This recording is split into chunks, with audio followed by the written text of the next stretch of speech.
what do you say to the people who say AI is not here for the long term? You probably won't be here for the long term. Straight to the very cutthroat right there. Welcome to the Tip the Scales podcast. It's Jenn Gore again, and I am taking over.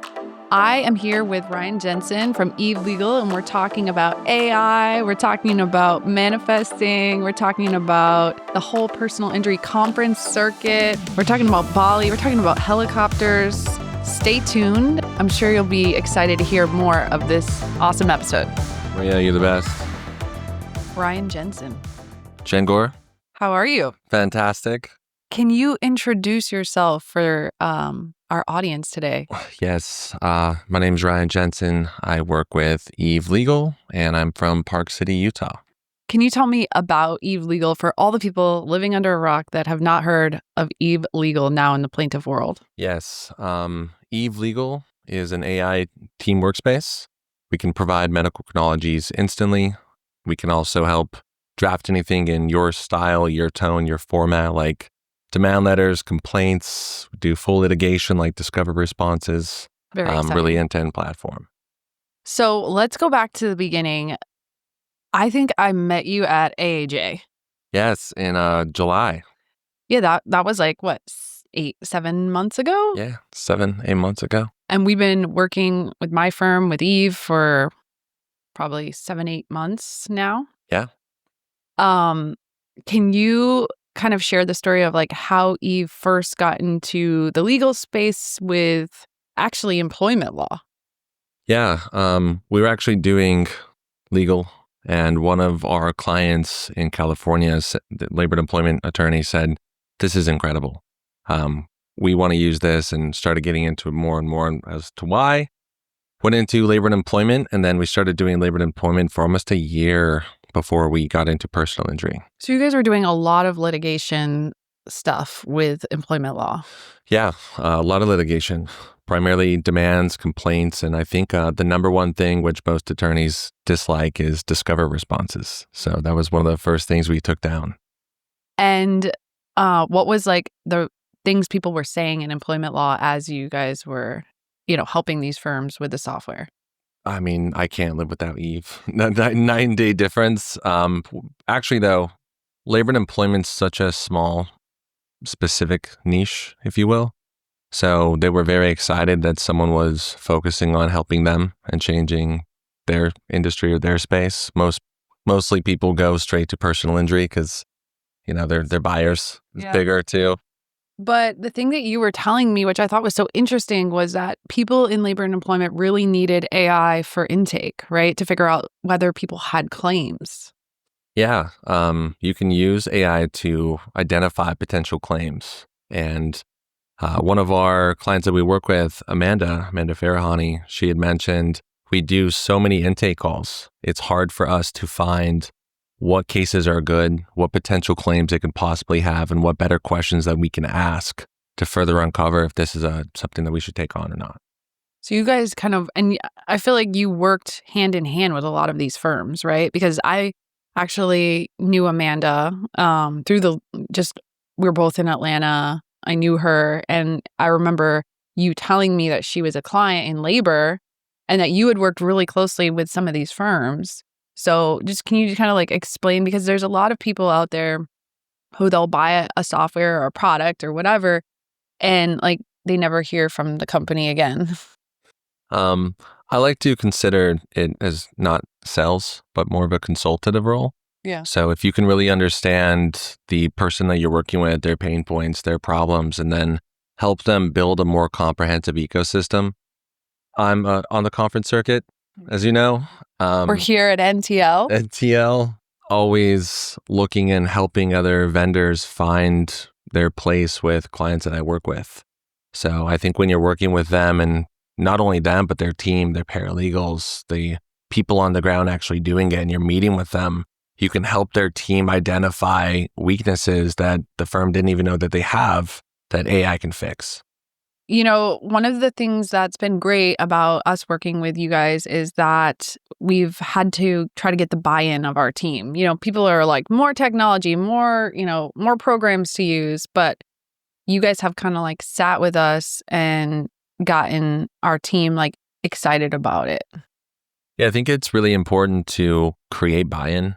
A lot of firms that we work with, they've used existing products and their adoption rate is around 15 to 20%. What do you mean the adoption rate is 15 to 20%? Like if you're using other AI products or platforms or any tools software? in general, I don't want to say any. I don't want to go that far, but I do know without saying it, some other products, we've seen the adoption rate between 15 to 20% across their firm of actual usage. That's pretty low. It's pretty low. So it's like you put all this money in as the owner, you invest in this, and then nobody's using it. Yes. Why? I think you don't create a lot of buy-in for each individual user. It's more like it comes from the top down rather than the, down up. You're creating a lot of buy-in. You're working with the paralegals, the intake team. You're working with the litigation department. You work across the entire law firm as opposed to firm up. Would you say that like some of the feedback you've gotten, like we talked about this initially, I know a lot of lawyers, especially even in my firm, they're like a little nervous about AI. I've noticed AI, there's something for everyone.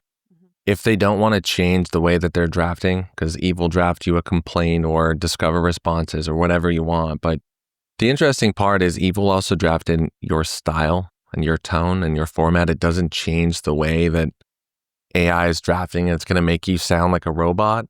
But if there's an individual that doesn't like working with AI, we generally find there is something that they really dislike doing.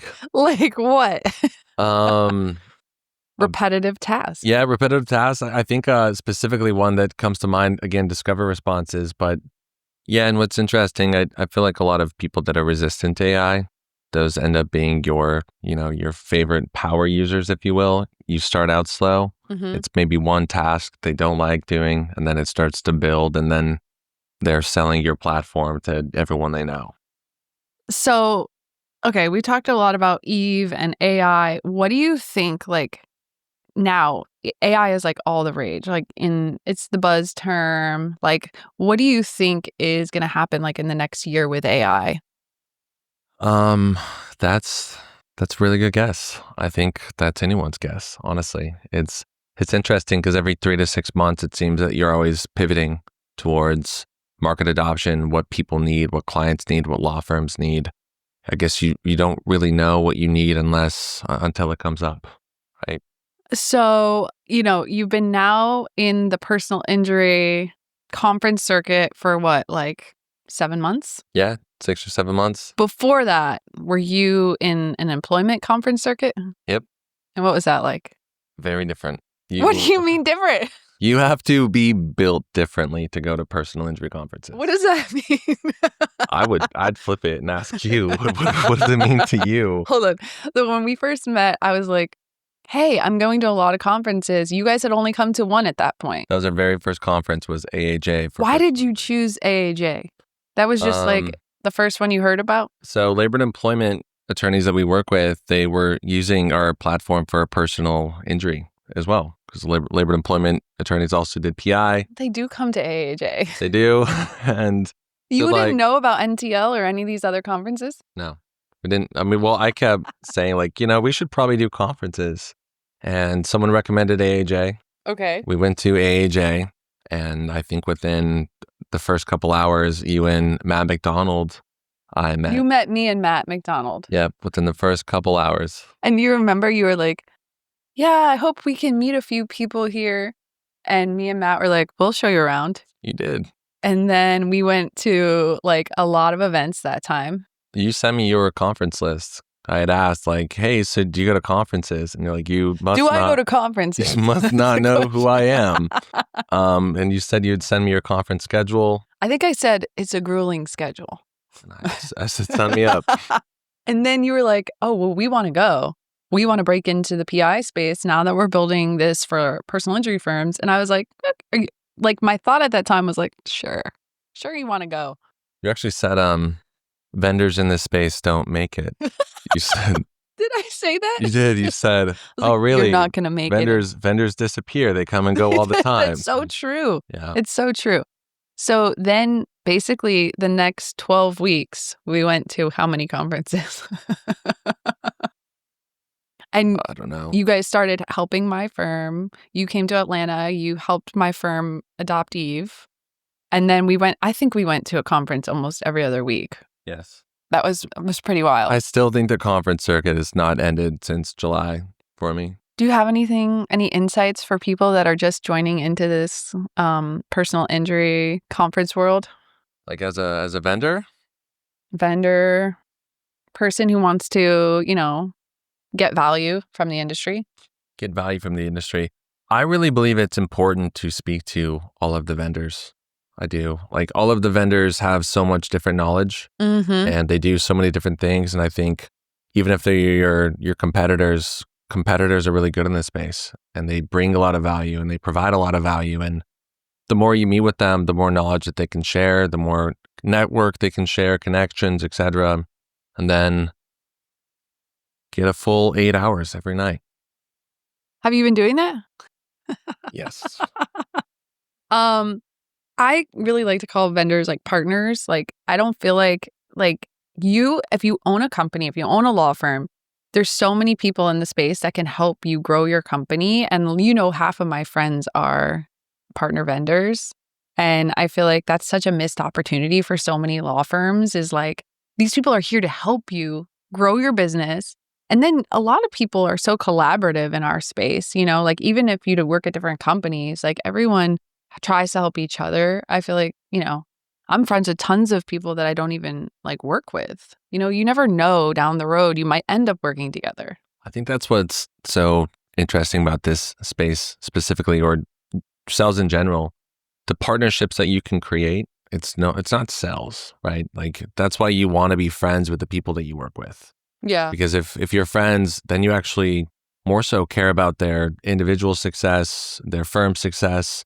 And a lot of law firm owners, you are the sole owner. Like it is you. It's your law firm. It's you or maybe 2 or 3 other people. It's not a CEO at the board and PE, private equity behind you. And the more you care about those individuals and your success and doing well, your firm starts to do better. Your partnerships does better. Your business does better. It's not, let's check some boxes and make sure you guys can make some money. I feel like that's like the one thing I can really say about your company is like everybody there is such great people and they truly like, I feel like you guys went above and beyond for us. And like, you guys are like, what do you need? Like, what problems are you having? Like, how can we like solve the root problem of like the pain points we were experiencing? We didn't feel like we were treated like, like, oh, this is our product, take it or leave it. You guys genuinely wanted feedback. You wanted to know, like, how is it working? Like, why aren't you using this feature? I mean, to me, that's one of the things that has set you guys apart. What's really cool is our platform's really customizable. So, and we actually like geek out on this. Yeah. So we'll stay up late and try and customize different skills or make unique things specific to law firms that we work with. So I think when you can start breaking down those repetitive tasks using AI and you see like the head of litigation get excited about something and they're like, I never thought I would use AI in my life. And they just get so excited that you solved it. It feels really rewarding because you're doing something that the industry hasn't done before.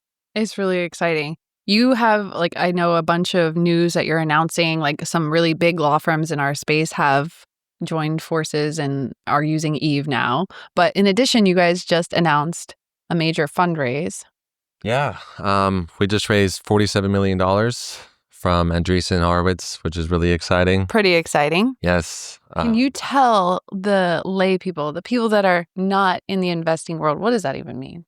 Andreessen is one of the top venture capital firms in the nation for companies like ours. It's prestigious. You want to work for it. $47 million is a lot of money. It's one of the largest in legal tech history, actually. Wow.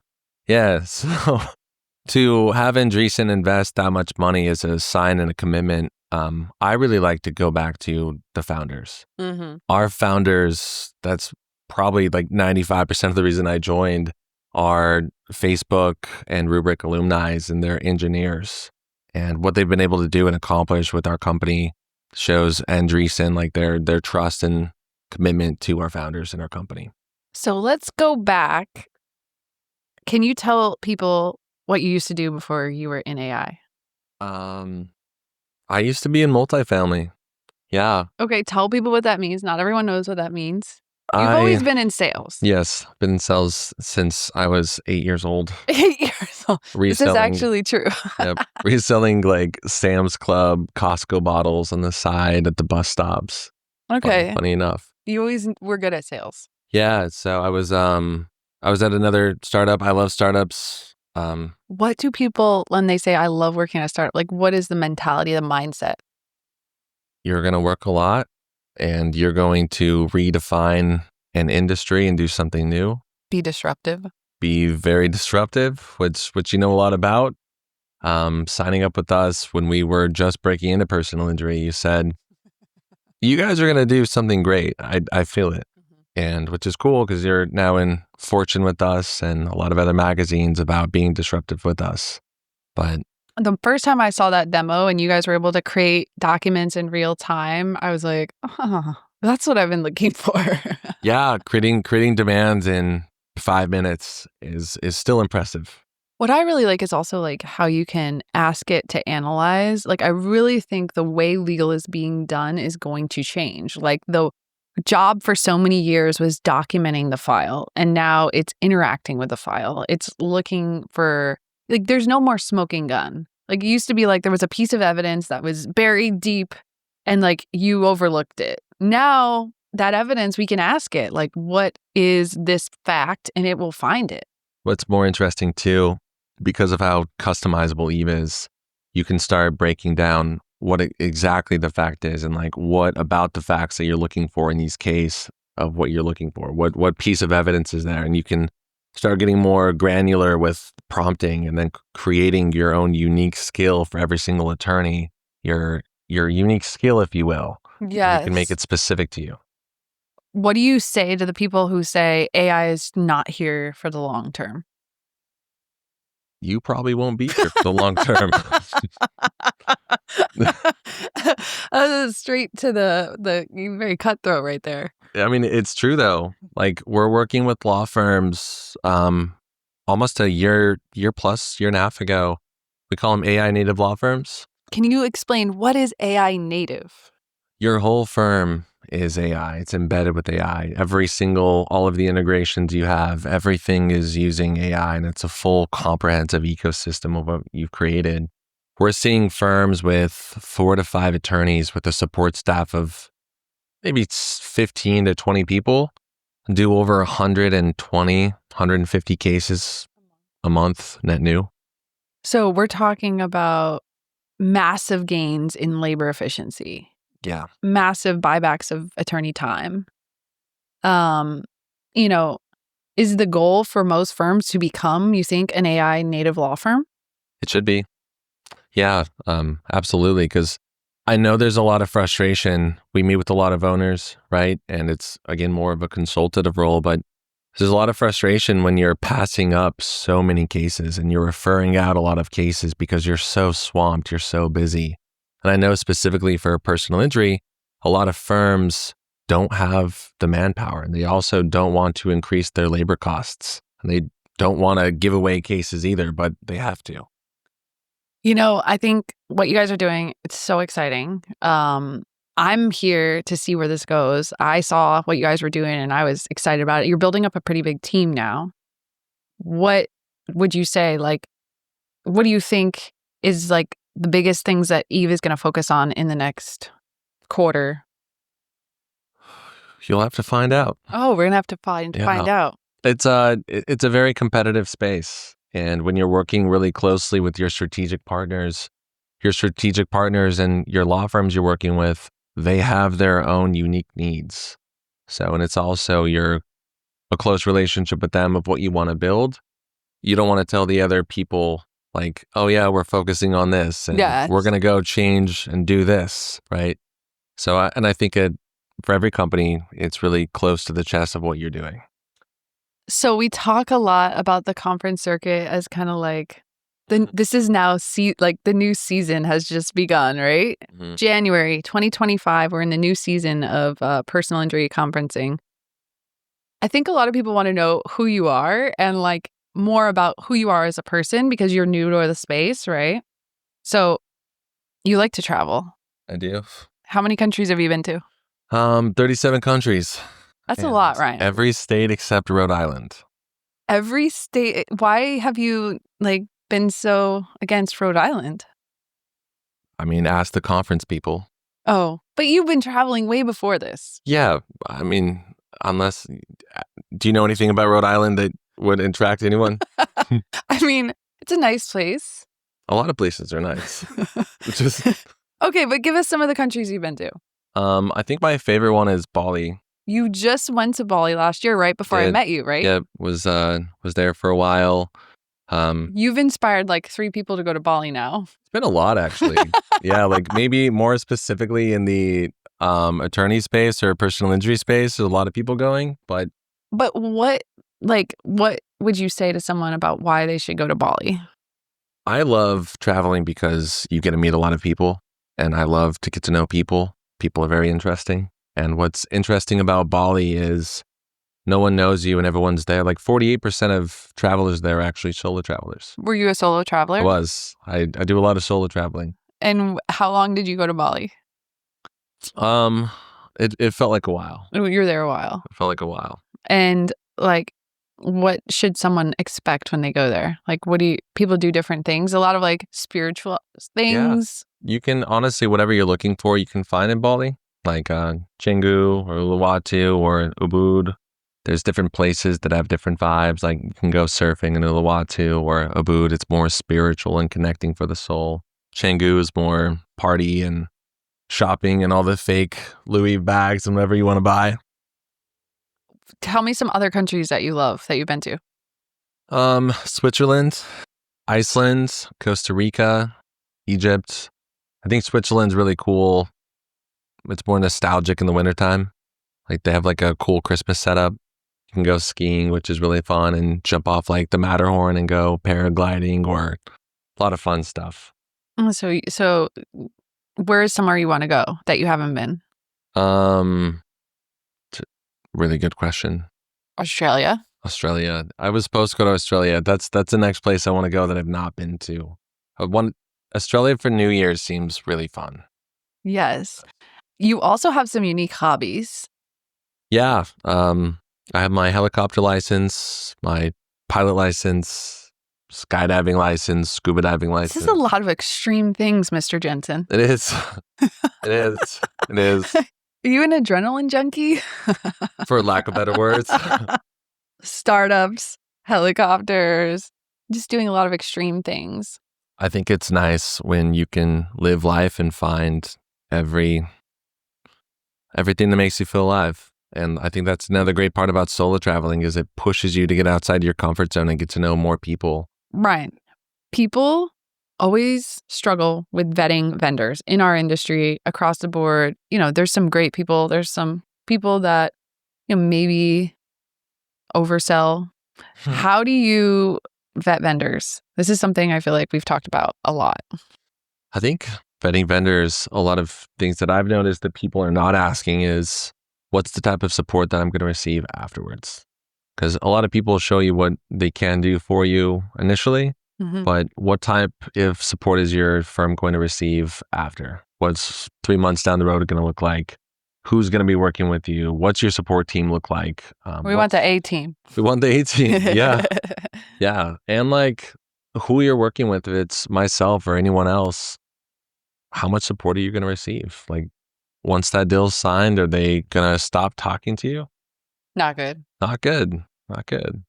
So I think vetting vendors, a lot of people ask what they can do for you first and not what they can do for you afterwards. Like talk about your goals and how can you help me achieve this in 3 months or 6 months or 12 months. Yeah, it's like you have to have like a partnership relationship and they have to understand what your goals are, what you're trying to do, and you guys have to work together. Like whenever I hire a vendor, I'm not thinking it's all the work on them. This is like a joint collaboration. We need to work together.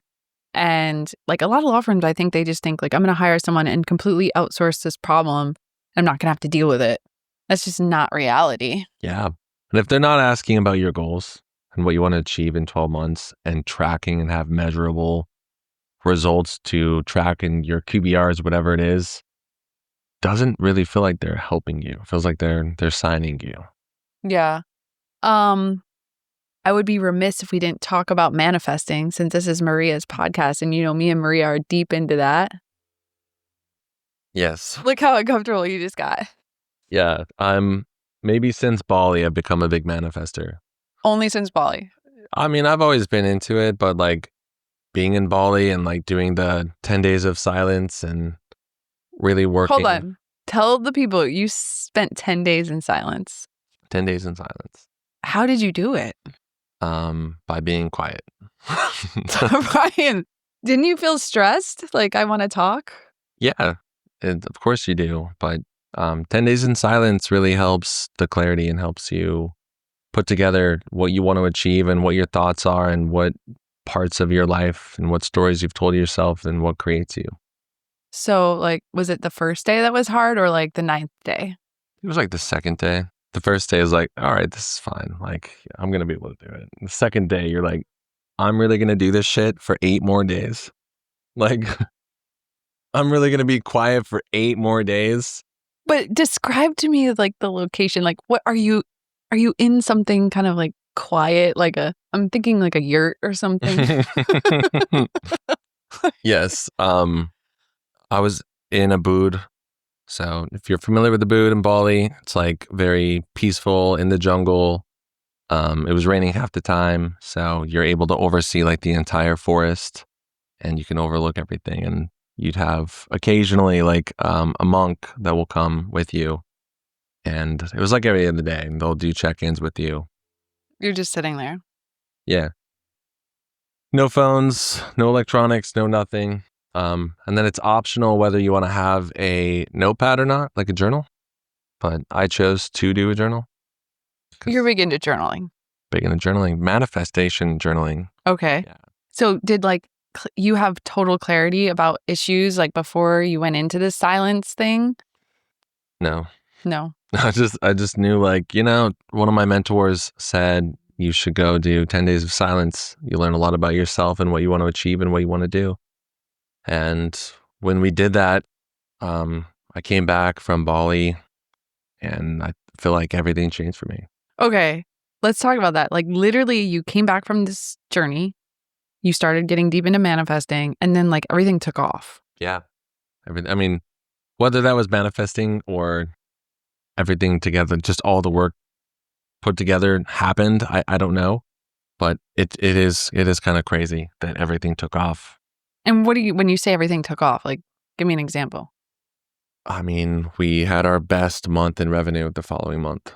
We signed like 20 law firms, and that's probably a fictitious number. I'm not sure what it was, but that felt took like off. A big leap. It felt like huge. Our product took off. I'd met you a month later. Oh, yeah. Yeah, I met you a month later.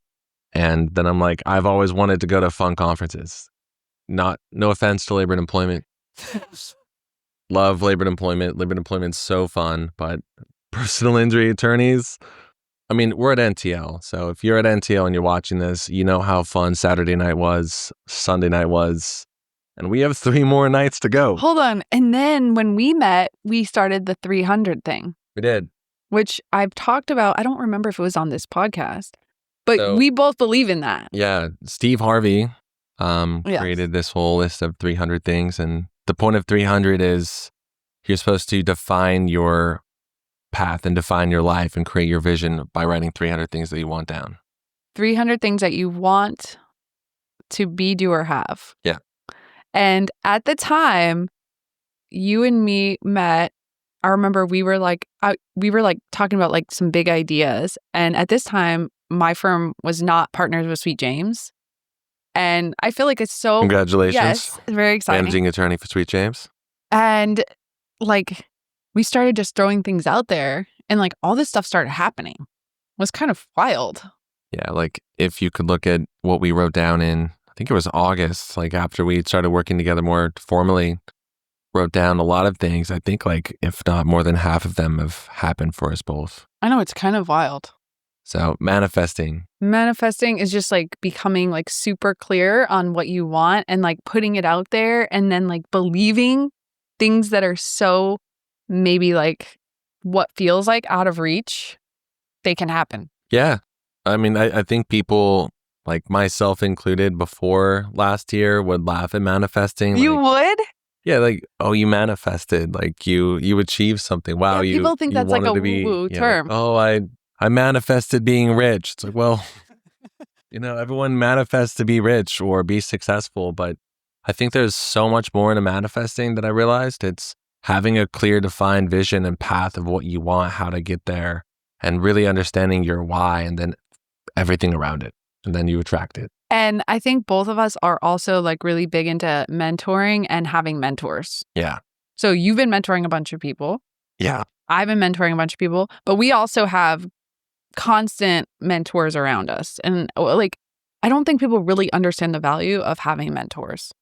I think it's really nice also working in this space because there's so many giving people in the personal injury world. There's a lot of really successful attorneys that have been able to do very well, that are very willing to share their knowledge, take on new people, even like vendors, or I feel like it doesn't really matter what you do. If you're a good individual with an ambitious heart or whatever you want, a lot of people in this space really want to help others. So true. Yeah.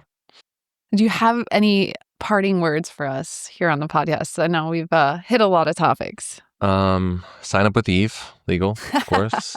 Come say hello, meet Ryan. Come say hello. You're come friendly. Meet me. I'm friendly. People think like you're intimidating. Yeah, which is really shocking to me. Like, I like people. I love to meet individuals. I solo travel a lot, and I just love... You're friendly. I'm friendly. Yeah. I remember I walked up to you and I said hello and you were very friendly. Yeah. Like, I'll buy you a drink. We'll hang out. We can jump out of planes together. I'll be your pilot. We can, whatever you want to do. You're like a Swiss Army knife. Swiss Army knife. Swiss Army knife. That's a good way to put it. You got a lot of different good qualities. Thank you. Yes. Thank you. It's nice. Well, if you haven't checked out AI in your law firm, highly suggest it. Ryan, today is like your first legal podcast, right? Yes. First legal podcast. So excited you came on and shared your story and shared all about Eve. If you liked what you heard today, please follow us, share this, comment. We'd love to hear from you. We'll see you on the next episode of Tip the Scales podcast. Jenn Gore, Takeover. Maria, you're awesome. Thanks for having me. Maria, we miss you. By the way, I manifested being here. Oh, you did? Yeah, for the record, manifested. Yeah.